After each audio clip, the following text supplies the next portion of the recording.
ममता मई मूरत के चरणों में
कटे सब विघ्न मिटे, लगन की अग्न लगाने से तूफान भी तोहफा बन जाता, तुमको मीत बनाने से प्रभु, तुमको मीत बनाने से।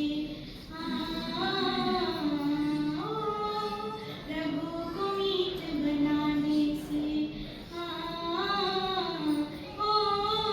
प्रभु को मीत बनाने से।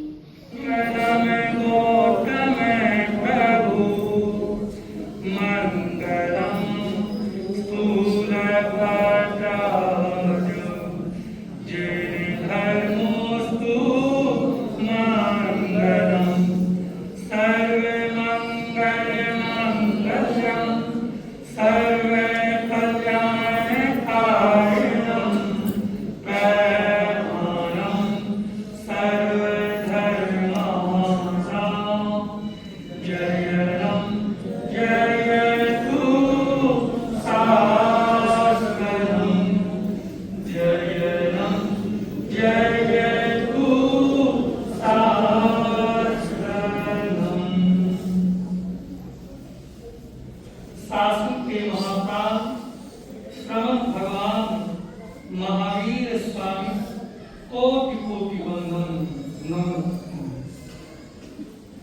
आगम ज्ञान रत्नाकर विद्यावाचस्पति उत्तर भारत के प्रवर्तक पूज्य गुरुदेव श्री सुभद्र मुनि जी महाराज के पावन श्री चरण कमलों में कोटि कोटि वंदन नमः। पाक पर शोभायमान मुनि माया राम परम प्राकृत उज्ज्वल नक्षत्र ओजस्वी वक्ता पूज्य गुरुदेव श्री रमेश मुनि जी महाराज के पावन श्री चरण कमलों में कोटि कोटि वंदन नमः। पाक पर विराजमान वाणी भूषण श्री रचित मुनि जी महाराज के चरणों में कोटि कोटि वंदन नमः। पूज्य गुरुदेवों के पावन सानिध्य में रहते जो कुछ सीख रहा हूँ वह आपके समक्ष कुछ देर कहने का प्रयास करूंगा। मेरे साथ सभी मिलकर बोलेंगे, जी हाथ जोड़े गुरुनाथ मेरी वंदना, जी हाथ जोड़े गुरुनाथ मेरी वंदना। एक बार वंदना, एक बार वंदना, एक बार वंदना, एक बार वंदना, रात बार वंदना, करोड़ बार वंदना, लाख बार वंदना, करोड़ बार वंदना। जी हाथ जोड़े गुरुनाथ मेरी वंदना, जी हाथ जोड़े गुरुनाथ मेरी वंदना। उपस्थित धरक त्रिवंदों, माता तथा बहनों, आज का यह पावन प्रसंग जहाँ उपप्रवर्तनी महासाध्वी संखारा साधिका श्री कुसुम प्रभा जी महाराज की पावन पुण्य स्मृति दिवस और एक तरफ नव वर्ष का नूतन प्रभात की वेला ये है। आप सभी यहाँ पर उपस्थित हुए हैं।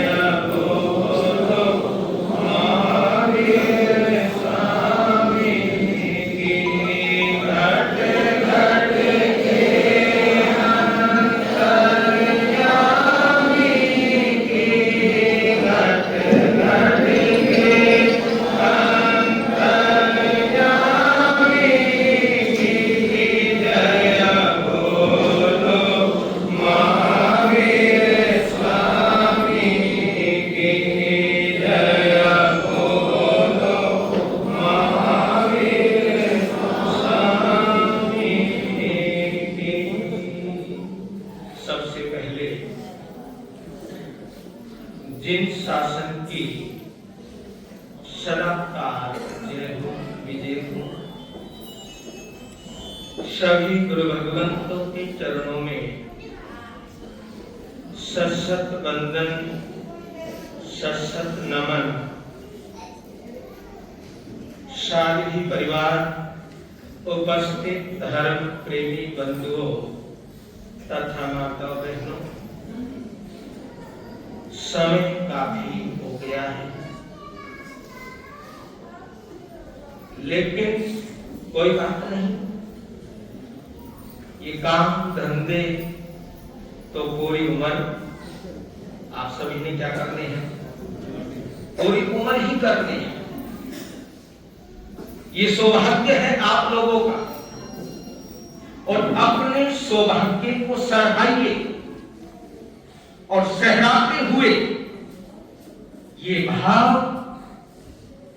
अंदर लेकर आइए कि सौभाग्य है हमारा आज ये 2025 नव वर्ष गुरुदेवों के चरणों में मनाने का ये सौभाग्य प्राप्त हुआ है। अलविदा 2024, सुस्वागतम 2025।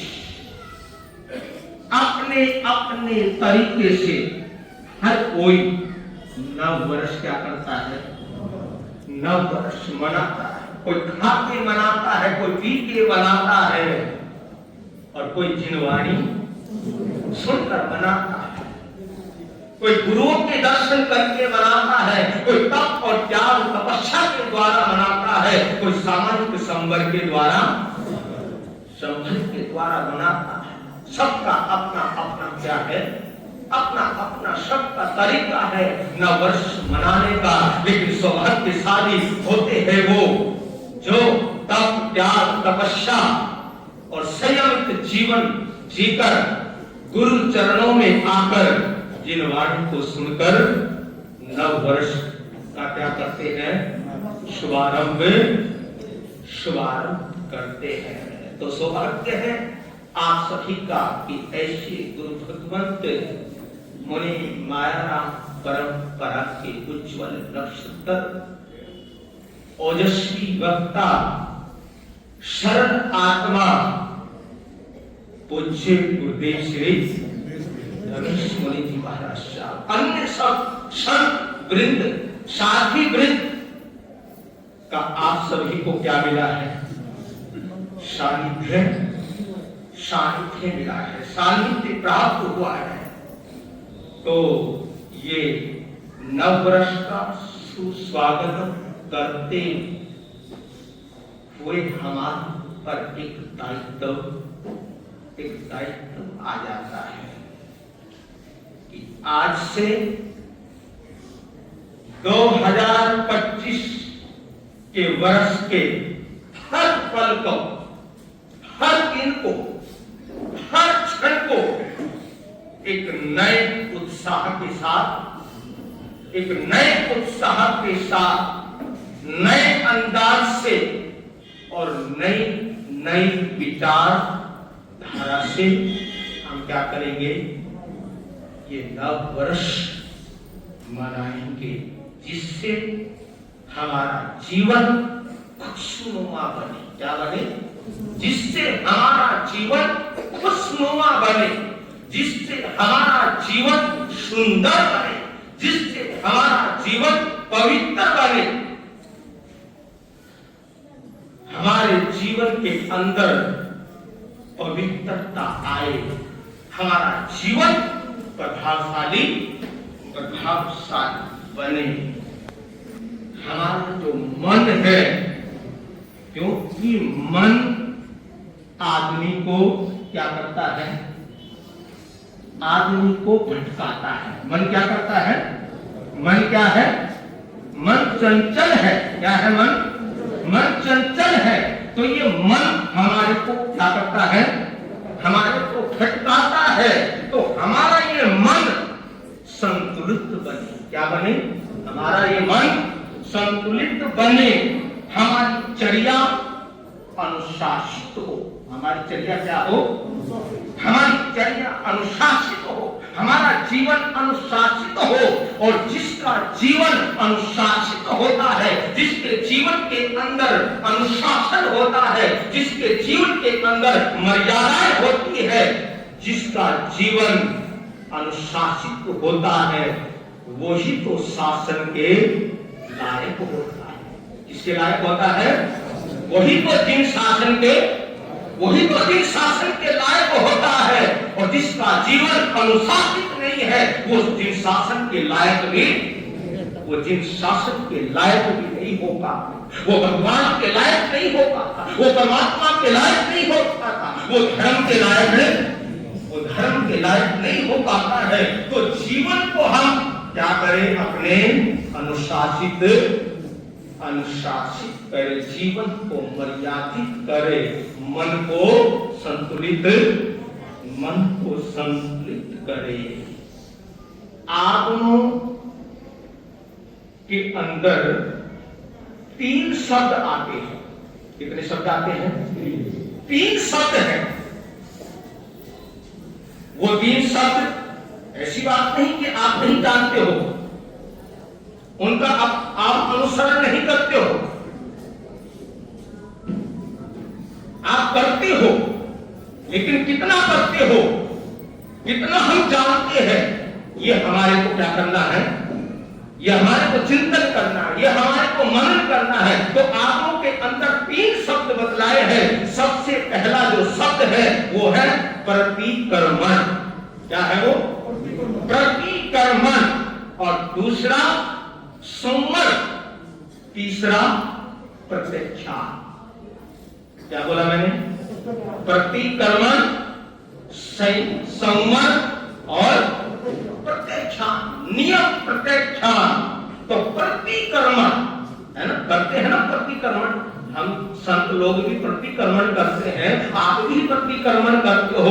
लेकिन कई बार क्या होता है, वो रटाया उसको हम क्या करते हैं? रटे रटाया को दोहराते हैं। लेकिन कभी चिंतन किया, कभी मनन किया कि प्रतिकर्मण कहते किसको है, प्रतिकर्मण आता किसको है, प्रतिकर्मण करने के लायक कौन होता है? कभी चिंतन किया, कभी मनन किया? तो 3 के वाक्य है, प्रतिकर्मण, संवर और प्रत्यक्षान। प्रतिकर्मण यानी जो अतीत में जो बीत गया, प्रतिकर्मण यानी जो अतीत में बैर बुराई विचार जीवन में आए हुए हैं, जो अंदर हमारे वैर है किसी के ही प्रति अगर हमारे जीवन के अंदर वैर है, अगर हमारे जीवन के अंदर कोई बुराई है, अगर हमारा विचार शुद्ध नहीं है, पवित्र नहीं है, तो वैर बुराई बुरे विचार जीवन में आए, उसका क्या करना? उसका पश्चाताप करना, अर्थात बुरे को भूल जाना। किसको? बुरे को भूल जाना। लेकिन बड़ा मुश्किल है भैया। आज अगर हमारे को कोई छोटा शब्द भी बोल देता है, या हमारे को कोई गाली दे देता है, या कुछ भी कह देता है, तो उसको भूलना बहुत मुश्किल है। बुरे को भूलना बहुत मुश्किल है। और जब तक हम बुरे को नहीं भूलेंगे, तब तक हम प्रतिकर्मण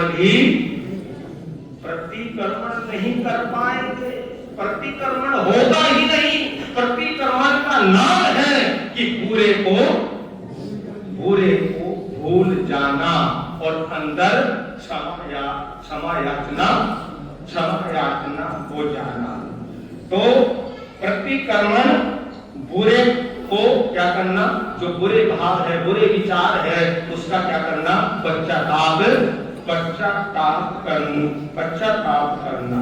और वर्तमान काल का जो समय बतलाया है महापुरुषों ने, यानी प्रेजेंट को, यानी इसको प्रेजेंट को, वर्तमान को शांत चित्त से क्या करना, वर्तमान को, प्रेजेंट को शांत चित्त से जीने का क्या करना, जीने का प्रयास करना, सजग से जीना। किससे जीना? सजग से जीना। जिसको भगवान ने क्या कहा? यतना कहा। क्या कहा? भगवान ने क्या बतलाया? यतना बतलाया है। जिससे भगवान ने विवेक बतलाया है, और विवेक में ही परमात्मा ने क्या बतलाया है? विवेक में ही धर्म बतलाया है। तो सजगता से जीना, संयमित होकर जीना, उसको हम क्या कहते हैं? उसको हम संवर कहते हैं। और काल का जो प्रत्यक्षान है, काल का क्या है? काल का जो प्रत्यक्षान है, आने वाले समय के लिए संकल्प लेना। क्या लेना? संकल्प लेना। मैं जीवन को निर्दोष जीऊंगा, या मैं जीवन को निर्दोष जीऊंगी। जीवन के अंदर ऐसा वैसा कोई दोष नहीं लगाऊंगा, कोई दोष नहीं लगाऊंगी। तो ऐसा संकल्प लेना। बहुत सारे संकल्प है जीवन के अंदर, और जीवन के अंदर अगर ये जीवन मिला है तो इस जीवन में कुछ ना कुछ संकल्प लेकर हमारे को क्या करना चाहिए? आगे बढ़ना चाहिए। बहुत सारे संकल्प है, और 3 संकल्प की चर्चा बस थोड़ी ही देर में मैं आपके समक्ष कर रहा हूं। जो 3 संकल्प है जो महापुरुषों ने बतलाए हैं, पहला जो संकल्प है वो है योगी। कौन सा संकल्प है? योगी। और दूसरा जो संकल्प है वो है उपयोगी। तीसरा जो संकल्प बतलाया है वो है सहयोगी। समझ गए? योगी, उपयोगी और सहयोगी। तो हमने संकल्प लेना है आज के दिन।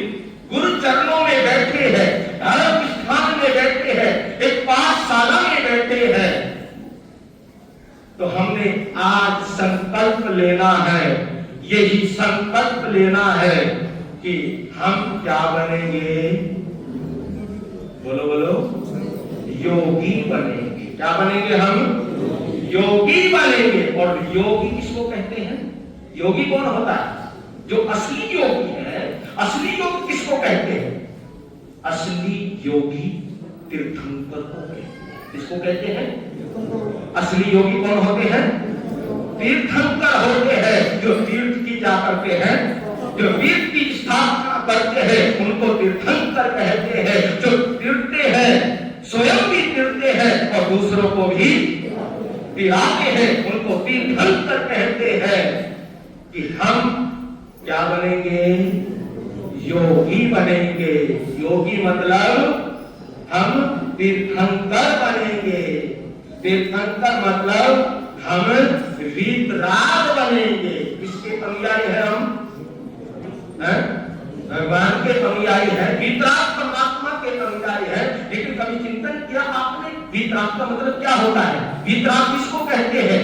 ना जिसको ना कोई राग है, ना कोई द्वेष है, ऐसे वीतराग परमात्मा के हम क्या है? अनुयायी है। लेकिन कभी कभी लगता है वीतराग को तो हम मानते हैं, लेकिन वीतराग की कभी मानते नहीं है। कितना अंतर हमारे राग है, कितना अंतर हमारे द्वेष है, इस पर थोड़ा सा चिंतन करना, मनन करना। तो मैं आपको यही कह रहा था कि ये संकल्प होना चाहिए। परमात्मा से यही प्रार्थना करनी चाहिए, गुरु भगवंतों से यही प्रार्थना, यही अरदास करनी चाहिए कि हे परमात्मा, मैं भी एक ना एक दिन क्या बनूं? योगी बनूं। योगी मतलब तीर्थंकर बनूं। अगर मैं तीर्थंकर नहीं बन पाया, अगर मैं योगी नहीं बन पाया, तो हे परमात्मा, मैं उपयोगी बनूं। क्या बनूं? मैं उपयोगी बनूं। और उपयोगी में कौन आता है? उपयोगी किसको कहते हैं? वालों उपयोगी किसको कहते हैं? उपयोगियों में संत आते हैं। कौन आते हैं? संत गुरु भगवंत आते हैं, साधु आते हैं। तो अगर मैं योगी नहीं बन पाया, अगर मैं तीर्थंकर नहीं बन पाया, तो मैं क्या बनूं? उपयोगी बनूं। उपयोगी का मतलब मैं संत बनूं, मैं सज्जन बनूं। क्या बनूं? मैं संत बनूं, मैं सज्जन बनूं। और अगर मैं संत नहीं बन पाया, उपयोगी नहीं बन पाया, तो कोई बात नहीं प्रभु। अगर मैं योगी भी नहीं बन पाया, उपयोगी भी नहीं बन पाया, तो मैं क्या बनूं? सहयोगी बनूं। और सहयोगियों में कौन आते हैं? श्रावक आते हैं। तो ऐसे सच्चे हम क्या बने? सच्चे श्रावक बने। तो ये 3 संकल्प है और ये 3 संकल्प आप लेकर जाए और यही प्रार्थना करें, यही भावना भाए, क्योंकि भावनाओं के ऊपर बहुत कुछ क्या है? बहुत कुछ टिका हुआ है। और ये हमारा जो जिन शासन है, ये किसके ऊपर टिका हुआ है? ये भावनाओं के तो ऊपर टिका हुआ है। तो भावना भाइये, और अगर सच्चे हृदय से, सच्चे दिल से अगर हम भावना भाते हैं, तो एक ना एक दिन वो भावना फलीभूत हो जाती है। तो कौन सी भावना भाएंगे? हम क्या बने? योगी बने। अगर योगी नहीं बन पाए, तो हम उपयोगी बने। अगर उपयोगी नहीं बन पाए, हम एक दूसरे के सहयोगी बने। 1 मिनट के लिए एक सरल प्रेरणा है, कविता के रूप में।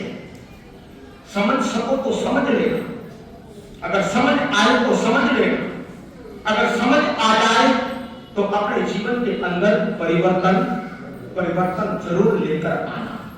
तो कहते हैं एक शाश्वत कथा जिसे साहस कहूं या व्यथा, एक शाश्वत कथा जिसे साहस कहूं या व्यथा। एक तालाब के किनारे खड़ी इमारत में लगी आग। एक तालाब के किनारे खड़ी इमारत में लगी आग। मच गई अफरा तफरी, हो गई भागम भाग। एक तालाब के किनारे खड़ी इमारत में लगी आग।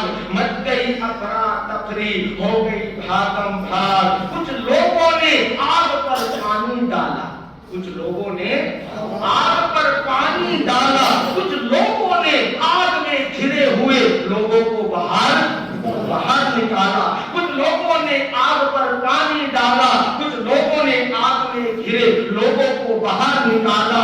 सबने वो किया जो था जिसकी पहुंच में। एक चिड़िया भी डाल रही थी पानी भरकर अपनी चोंच में। एक चिड़िया भी डाल रही थी पानी भरकर अपनी चोंच में। तभी पेड़ पर बैठे हुए कौवे ने कहा, क्योंकि कौवे बहुत होते हैं, है ना, काम खींचने वाले बहुत होते हैं। कोई अच्छा काम करता है तो काम खींचने वाले बहुत होते हैं। तभी एक पेड़ पर बैठे कौवे ने कहा, अरे बहन, ये तुम क्या कर रही हो? क्या कहा? अरे बहन, ये तुम क्या कर रही हो? सुई की नोक से समस्या का ताला खोल रही हो, क्योंकि चोंच कितनी बड़ी है? अरे चिड़िया की चोंच है।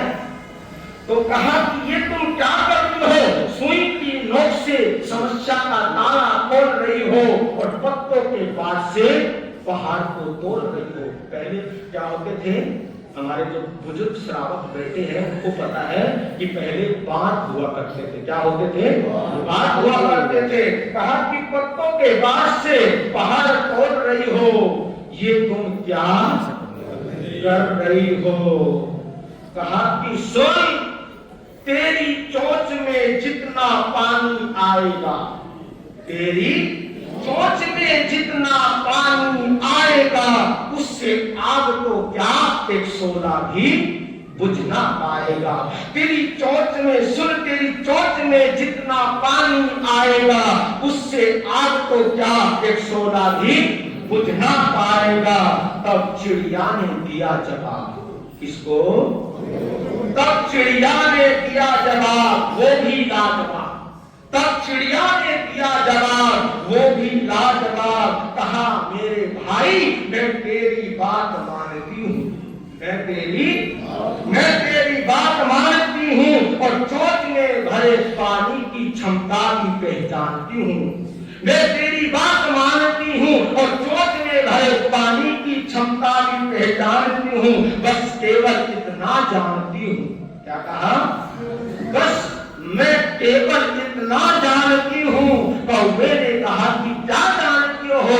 कहा कि बस केवल मैं इतना जानती हूँ कि जिस दिन इस घटना का इतिहास लिखा जाएगा, जिस दिन इस घटना का इतिहास लिखा जाएगा, मेरा नाम आग लगाने वालों में नहीं, आग बुझाने वालों में आएगा। तो ये शिक्षा है, ये प्रेरणा है आप सभी के लिए नव वर्ष पर कि हम आग लगाने वाले नहीं, आग बुझाने वाले बने। और आज का प्रसंग जहाँ नव वर्ष है, तो आज का जो प्रसंग है पुण्य स्मृति दिवस है। महान साधिका तपस्वी गुरनी मैया कुसुम प्रभा जी महाराज साहब की आज द्वितीय पुण्य स्मृति दिवस है। तो स्मृति किनकी गाई जाती है? स्मरण किसको किया जाता है? जो संघ समाज और आत्म कल्याण के लिए कुछ करते हैं, उन्हीं का गुणगान होता है। Sa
Mangalam Bhagwan Viro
धर्मं सर्वं परित्यागी ये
Nên nó mới lấy số đảo cái mà mà chỗ đó